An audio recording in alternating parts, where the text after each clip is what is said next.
నమస్తే, welcome to hash tag you. నేను మీ Rajesh. So ఇప్పుడు తెలంగాణ రాష్ట్రంలో ప్రధానంగా భారీ వర్షాలు, ఆ వర్షాలకు వరదలు పోటెత్తు ఉన్నాయి. చాలా వరకు వాగులు పొంగి పొరులుతూ ఉన్నాయి, రోడ్లన్నీ కట్ అయిపోయినాయి. ప్రధానంగా ఉమ్మడి మెదక్, కరీంనగర్, నిజామాబాద్ ఈ మూడు జిల్లాలు, ఆదిలాబాద్ కూడా ఉంది, కొంత పార్ట్ వరకు ఎఫెక్ట్ అయింది. ములుగుల వర్షాలు పడుతున్నాయి. ఇట్లా ఉత్తర తెలంగాణ అంతా విస్తారంగా భారీ వర్షాలు కురుస్తున్నాయి, వాగులు పొంగి పొర్లుతున్నాయి. ఇక మెదక్లో అయితే ఏడుపాయల దగ్గర విపరీతమైనటువంటి ఫ్లో కనిపిస్తూ ఉంది. సో ఈ నేపథ్యంలో కామారెడ్డిలో ఇప్పటికే ప్రధానంగా ఫస్ట్ ఫ్లోర్ దాకా కూడా వరదలు వచ్చి చాలా కాలనీలు నీట మునిగినటువంటి నేపథ్యం. ఇట్లా కను చూపు మీద చూస్తే మొత్తం సముద్రాల్లాగా కనిపిస్తాయి, డ్రోన్ షాట్స్ కానీ లేకుంటే ఏరియల్ షాట్స్ చూస్తే. సో ఇటువంటి సందర్భాల్లో ఊరెక్కడుంది, సముద్రం ఎక్కడుంది, చెరువు ఎక్కడుంది, వాగు ఎక్కడుంది, రోడ్డు ఎక్కడుంది అని కనపడనటువంటి పరిస్థితి కనిపిస్తుంది. మరి ఈ సందర్భంగా బిక్కుమంటి ప్రాణాలు అరచేతిలో పెట్టుకోవాల్సినటువంటి పరిస్థితి. ఎందుకంటే చిన్న పిల్లలు ఉంటారు, వృద్ధులు ఉంటారు, వాళ్ళు ఎటుపోవాలో తెలియదు. మొత్తం ఇంటి బయటకు వస్తే మొత్తం నీళ్ళే ఉంటాయి. పైకప్పు ఎక్కి ఉన్నా కూడా ఫస్ట్ ఫ్లోర్ వరకు నీళ్ళు వస్తుంటే ఆఖరికి ఎక్కడ ఎటుపోవాలో తెలియదు.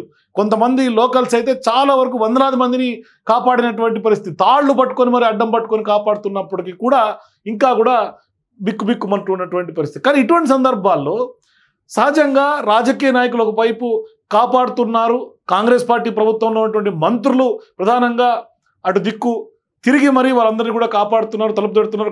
యూత్ కాంగ్రెస్ వాళ్ళు వెళ్తున్నారు. మరోవైపు సీతక్క మంత్రిగా ఆమె కొంత ముందుంది, సహాయక చర్యల్లో కొంత సమీక్షలు చేసుకుంటా ముందుకు వెళ్తున్నారు. మరోవైపు లోకల్ లీడర్ కామారెడ్డిలో షబ్బీర్ అలీ. సో ఇప్పుడు షబ్బీర్ అలీ కూడా ఎప్పటికప్పుడు ఆయన కూడా కొంత అలర్ట్ చేస్తూ టీమ్స్ని పంపిస్తూ మొబిలైజ్ చేస్తూ ఉన్నారు.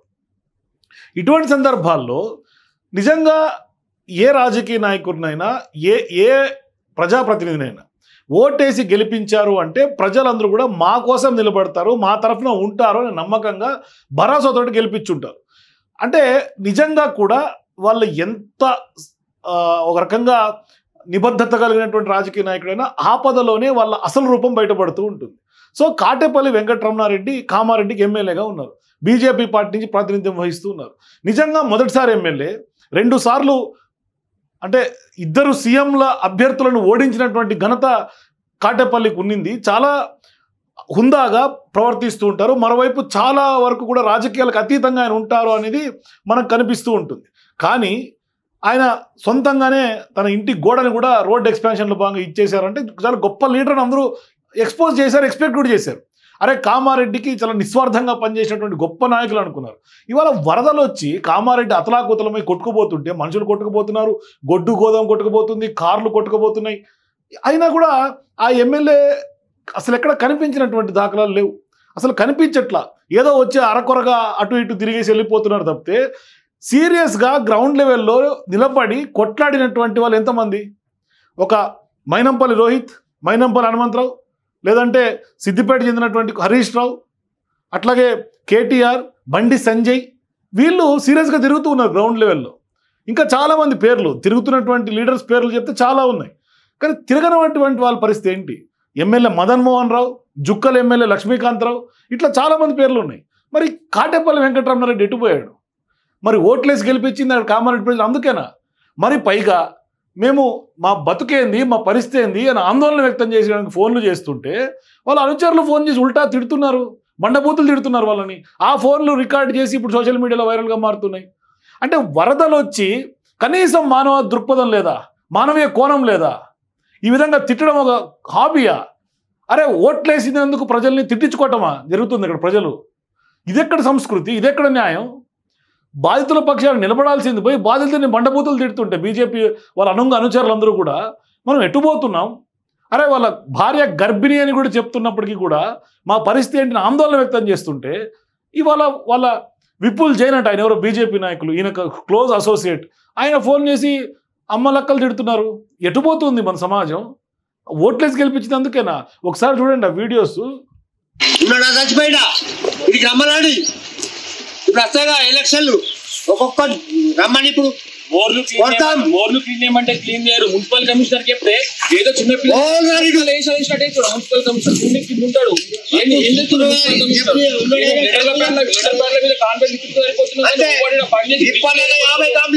మున్సిపల్ కూడా మేము ఇంటికి 150, 200 వేసుకుంటా క్లీన్. ఆఖరికి డ్రైనేజీలు క్లీన్ చేస్తారు. మున్సిపల్ అధికారులు నిర్లక్ష్యం ఉంది అంటే అసలు మరి మున్సిపల్ అధికారుల నిర్లక్ష్యం, ఎమ్మెల్యే పట్టించుకోడు. ఆడు చూడండి రోడ్లన్నీ నీళ్లు పొర్లిపోయి మొత్తం అసలు వాళ్ళు ఎట్లా ఉంటున్నారో అర్థం కావట్లే. కనీసం ఫ్లడ్ రిలీఫే జరగట్లే అక్కడ కామారెడ్డిలో. ఫ్లడ్స్ వచ్చినాయి, పోస్ట్ ఫ్లడ్స్ చాలా ఇంపార్టెంట్, లేదు రోగాలు వస్తాయి, ఊర్లు రోగాలను బారిలో పడతాయి. ఆ బురదలో వాళ్ళ కనీసం ఇంటి మొత్తం బురద ఉంటుంది, కనీసం ఫ్లడ్ రిలీఫ్ యాక్టివిటీయే లేదు. మున్సిపాలతో మరి ఎందుకు మున్సిపల్ ఉన్నారు మున్సిపల్ వ్యవస్థనే తీసి పడేయండి. కౌన్సిలర్ ఫోన్ చేస్తా, కౌన్సిలర్ లేపాడు. ఎమ్మెల్యే ఫోన్ చేస్తా, ఎమ్మెల్యే రాడు. ఎందుకన్నా వ్యవస్థ? చూడండి, ఎమ్మెల్యే ఫోన్ చేస్తే ఎమ్మెల్యే రాడు, స్పష్టంగా చెప్తున్నారు బాధితులు, ఆ కాలనీ వాళ్ళు. మరి ఎమ్మెల్యే ఎక్కడా అని నిన్న వీడియోలో పెడితే కింద కామెంట్లు పెడుతున్నారు, కళ్ళు ఏమైపోయినాయి, మీరు చూడలేదు ఆయన తిరిగింది. అక్కడ లోకల్సే చెప్తున్నారు కదా, ఎమ్మెల్యేకి ఫోన్ చేస్తే వస్తలేడు, ఎవరు పట్టించుకుంటలేరు, మున్సిపల్ అధికారులు పట్టించుకుంటలేరు. మరి ఏంటి ఇది? మీరు బతుకురా, మీ ఓట్లు మాకు అడ్డాను, మేము వెయ్యలేం. ఏదో రకం బతాం, కైకిలు చేసుకుని ఏదో రకం బతాం, ఏమని చేసుకుంటాం. ఓట్ల కోసం రావాలి, ఓట్లేరి 500 ఎందుకు ఇది బతుకు?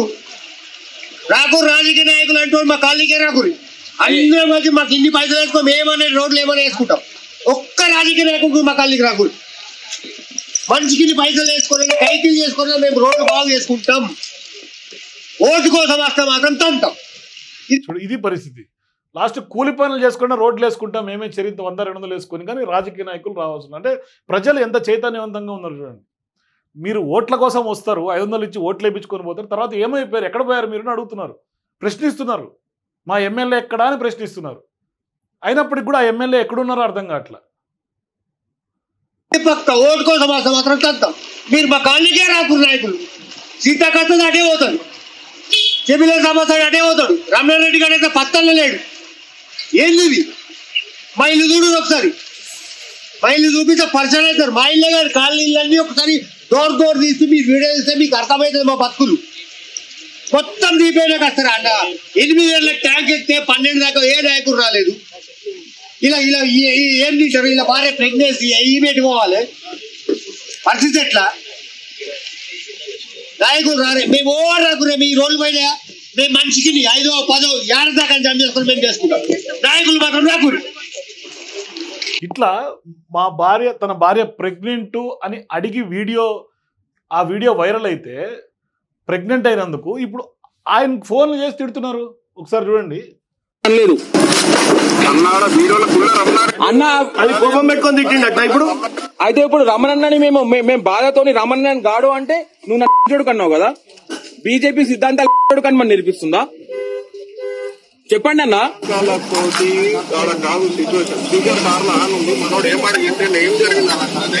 అయితే నువ్వు చూడుకనంటావా? అయితే చూడుకంటావా అన్న? అయ్యవకి అంత ఓడైనా అయ్యవకే ఊడతారు కదా, అయితే చూడుకనంటావా నువ్వు? ఇది పరిస్థితి. భార్య ప్రెగ్నెంట్ ఉంది, మమ్మల్ని ఆదుకోండి అని అడిగితే వాళ్ళు వేడుకుంటే, వాళ్ళు బాధ్యతలు చెప్పి ఎమ్మెల్యేని రమ్మంటుంటే, లేకుంటే అధికారులను రమ్మని కోరుతూ వాళ్ళు చెప్తున్నారు క్లియర్గా, ట్యాంకులు ఎక్కి నీ గంటలు మేము బయట ఉన్నాము, వాళ్ళ భార్య ప్రెగ్నెంట్ అని చెప్తే కూడా ఇట్లా ఫోన్ చేసి బూతులు తిట్టుడు. ఇది వాళ్ళ కల్చర్. బీజేపీ నేర్పిస్తుంది, ఇదే నా సిద్ధాంతం.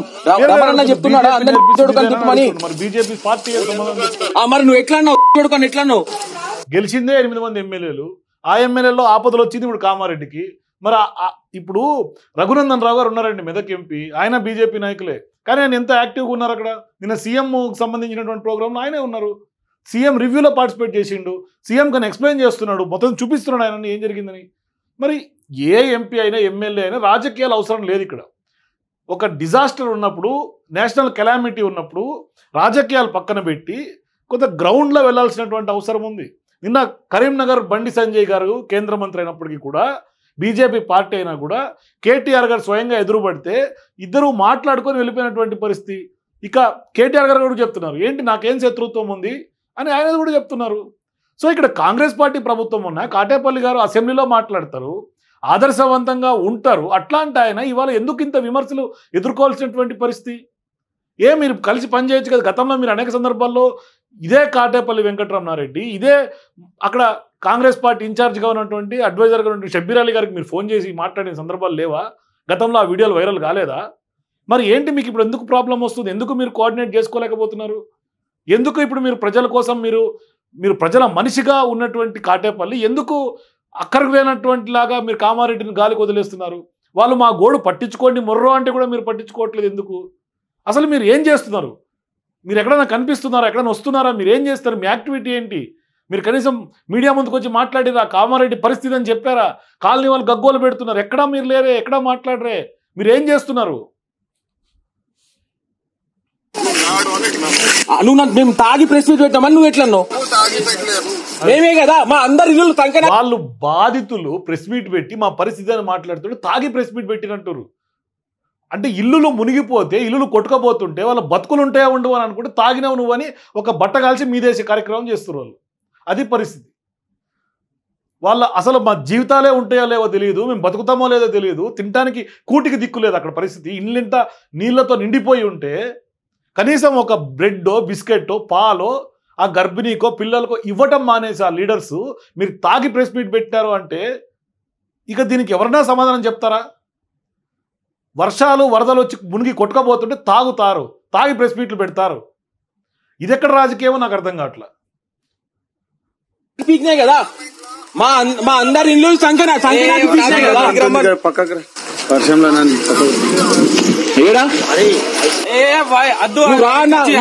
వెంచర్కి రండి, మీరు వెంచర్కి రండి, మేము మాట్లాడతాం. ఇక్కడ ధర్నా చేస్తాం, మీరు వచ్చే వరకు ధర్నా చేస్తాం, ఇన్ని చేస్తాం ధర్నా. ఇది పరిస్థితి. లాస్ట్కి మా ఎమ్మెల్యే రాండి, లేకుంటే ఆ బీజేపీ ఎమ్మెల్యే తొత్తులు ఎవరైనా ఉంటే వాళ్ళు కూడా రండి, మేము ధర్నా చేస్తామని చెప్పే పరిస్థితి. ఒకసారి ఈ ఫోన్లో ఎవరైతే మాట్లాడి వీళ్ళకి బండబూతులు తిడుతూ వార్నింగ్ ఇచ్చిండో విపుల్ జైన్ ఆయన పేరు, ఆయనతో మనం ఒకసారి మాట్లాడే ప్రయత్నం చేద్దాం. అసలు ఎందుకు ఇట్లా తిట్టాల్సి వచ్చింది ఏంటి మాట్లాడే ప్రయత్నం చేద్దాం. ఆయన నెంబరు మనం ట్రేస్ చేసినాం ఆల్రెడీ, మాట్లాడదాం. హలో హలో విపుల్ జైన్ గారు నమస్తే. నమస్తే. ఏం సార్ మీరు ఇట్లా బండబూతులు తిడుతుర్రు, మీ వీడియోలు మొత్తం వైరల్ అవుతా ఉన్నాయి స్టేట్ వైడ్. ఇప్పుడు కామారెడ్డి మొత్తం మునిగిపోతే మీ ఎమ్మెల్యే గారు ఎటుపోయారు సార్? నేను జర్నలిస్ట్ మాట్లాడుతున్నా హైదరాబాద్ నుంచి. ఇప్పుడు ఇట్లా బండబూతులు తిట్టుడు ఎక్కడ సంస్కృతి సార్? హలో, మరి తిట్టకుండా ఆ వీడియో బాగా వైరల్ అవుతుంది, మీరు తిట్టిన వీడియో. మీరే కదా మాట్లాడేది విపుల్ జైన్.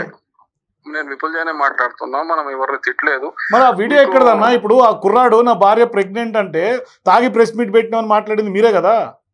తాగలే అన్న, ఆయన పక్కకు ఉన్న వ్యక్తి నిన్న రమ్మన్న 3 days కి వెళ్ళి మన అక్కడనే ఉండి జేసీబీ పెట్టి అంత వాటర్ తీపిచ్చిండు. దాని ఫొటోస్ వీడియో క్లిప్స్ అన్ని మా దగ్గర ఉన్నాయి. అయితే మొత్తం కామారెడ్డికి తెలుసు. కానీ ఇప్పుడు ప్రధానంగా కాటేపల్లి వెంకటరమణారెడ్డి గారు వరదల్లో ఫ్లడ్ రిలీఫ్ చేయట్లేరు, అసలు మా ఎమ్మెల్యేలు వస్తలేరని అక్కడ ప్రజలే చెప్తారు కదా. ఆ కాలనీలో ఎవరు చెప్పారన్నా? వీళ్ళిద్దరు తప్ప ఎవరు చెప్పారు? ఆ కాలనీలో అడగచ్చు. ఆ కాలనీ వదిలేయండి, కామారెడ్డిలో మునిగిపోయిన బాధిత కుటుంబాలన్నీ కూడా ఇవాళ ఎమ్మెల్యే గారు చేస్తున్నటువంటి యాక్టివిటీ ఏంది అక్కడ? అసలు ఎక్కడైనా కనిపిస్తున్నారు ఆయన? ఒకసారి మీరు వాట్సాప్ లో హాయ్ పెడితే యాక్టివిటీ మొత్తం పెడతాండి. అంటే వెళ్తున్నారా కామారెడ్డిలో మొత్తం తిరుగుతున్నారా, ప్రజలకి అందుబాటులో ఉంటున్నారా కనీసం?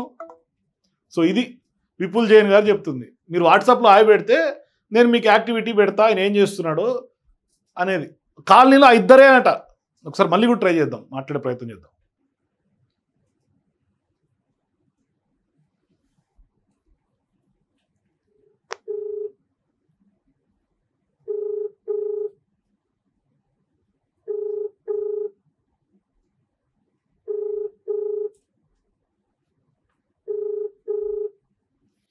ఇది పరిస్థితి. మళ్ళీ ఫోన్ కూడా ఎత్తలేడు.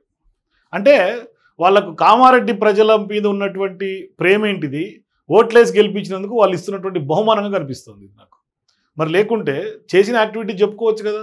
వాళ్ళిద్దరే ఆ విధంగా మాట్లాడుతున్నట్టు. ఆ ఇద్దరే ఎందుకు? ఆ ఇద్దరి దగ్గరికి కాటేపల్లి వెంకటరమణారెడ్డి రావాలనే కదా వాళ్ళు కోరుకుంటున్నారు. వాళ్ళు వస్తే ఏంటి గొడవ ఏంటి? వాళ్ళు వస్తే అయిపోతుంది కదా. అధికారులను పురమాయించి అక్కడ వాళ్ళు ఏం యాక్టివిటీ చేస్తే ఆ యాక్టివిటీ ఏం చేస్తే అయిపోతుంది కదా. ఆ ఇద్దరికే ఏం కక్ష ఉంటుంది కాటేపల్లి వెంకటరమణారెడ్డి మీద? దీంట్లో కూడా రాజకీయ కోణం ఎతికి మేము చచ్చిపోతున్నామో మా ఇంట్లో ఇది పరిస్థితి అని చెప్తుంటే కూడా మాకు అసలు ఏ రాజకీయ నాయకులే వద్దంటున్నారు. కాటేపల్లిని పక్కన పెట్టండి, నాకు ఏ రాజకీయ పార్టీలే వద్దు, మీరు ఎవరు రాకుండ్రా బాబు అని చెప్తున్నారు వాళ్ళు డైరెక్ట్గా. అయినప్పటికీ కూడా ఇది పరిస్థితి. నేను తిట్టలే అంటుండే ఆయన ఏకంగా డైరెక్ట్గా. ఇప్పుడు తిట్టిన ఫోను మనం విన్నాం. ఇది సోషల్ మీడియాలో విస్తృతంగా వైరల్ అవుతుంది క్లిప్పు. ప్రతి ఏ పేజ్ చూసినా ఇదే కనిపిస్తుంది. మరి కాటేపల్లి గారు దీనికి ఏం సమాధానం చెప్తారు? మరి ఆ తిట్టిన విపుల్ జైన్ ఏం చేయదలుచుకుంది బీజేపీ పార్టీ అయినా కాటేపల్లి వెంకటరమణారెడ్డి గారైనా? ఆయన ఎమ్మెల్యే కదా, గెలిపించింది ఎందుకు? ప్రజలు ఓట్లేసింది ఇందుకేనా? తిట్టించుకోవడానికా? ఆపదల్లో ఆదుకోకుండా బాధితులు వరదల్లో ఉన్న సమయంలో మునిగిపోతుంటే, ఇల్లు కొట్టుకుపోతుంటే తిట్టించుకోవటానికి ఓట్లేసింది అక్కడ ప్రజలు, కామారెడ్డి ప్రజలు. ఇక ఏం అర్థం కావట్లేదు నాకైతే. ఇది ఇటువంటి పరిస్థితుల నుంచి మారాల్సినటువంటి అవసరం ఉంది. రాజకీయ నాయకులందరూ కూడా ఖచ్చితంగా చాలా ఆదర్శవంతంగా అన్ని సందర్భాల్లో ఉండొచ్చు. ఇటువంటి సందర్భాల్లో ఆపదలు ఆదుకున్న వాళ్ళే నిజమైనటువంటి రాజకీయ నాయకులుగా మిగులుతారు సమాజంలో. ఒకవేళ ఆయన చేసి ఉంటే ఖచ్చితంగా నిజంగా ఆయన వాట్సాప్లో నేను పెట్టిన అవసరం లేదు, ఆయనే పెడితే కూడా మనం వేయొచ్చు, మనకేం అభ్యంతరం లేదు. ఎవరు చేస్తే వాళ్ళందరూ ఇప్పుడు ఆర్మీ అధికారులు నిమగ్నమవుతున్నారు, హెలికాప్టర్లు వెళ్ళి మరి మెదక్లో కొంతమందిని కాపాడుతున్నారు. ఇది ఎక్కడిది అనేది అర్థం కావట్లా. సరే ఇప్పటికైనా కనీసం ఇంత తంతు జరుగుతుంటే ఈ వీడియోలు వైరల్ అయిన తర్వాత అయినా మరి నిజంగా కామారెడ్డి గోడు కాటేపల్లికి పడుతుందో లేదో చూద్దాం ఏం జరుగుతుంది రేపెల్లుండిలో. కనీసం పోస్ట్ ఫ్లడ్ రిలీఫ్ అయినా కొద్దిగా సీరియస్గా తీసుకుంటారా, ప్రభుత్వ అధికారులతో కొంచెం మమేకమై ముందుకు కదులుతారో లేదు చూద్దాం. మీరు కూడా కామారెడ్డి గోడు కాటేపల్లికి ఎందుకు పట్టట్లేదు, ఎందుకు ఆయన పూర్తి స్థాయిలో ఏదో తూతూ మంత్రంగా తప్పితే పూర్తి స్థాయిలో ఎందుకు ఆయన ఫ్లడ్స్లో వాళ్ళకి రిలీఫ్ యాక్టివిటీస్లో ఇన్వాల్వ్ అవుతుంది? మీ అభిప్రాయాల కింద కామెంట్స్ తెలియజేయండి. For more videos please watch #.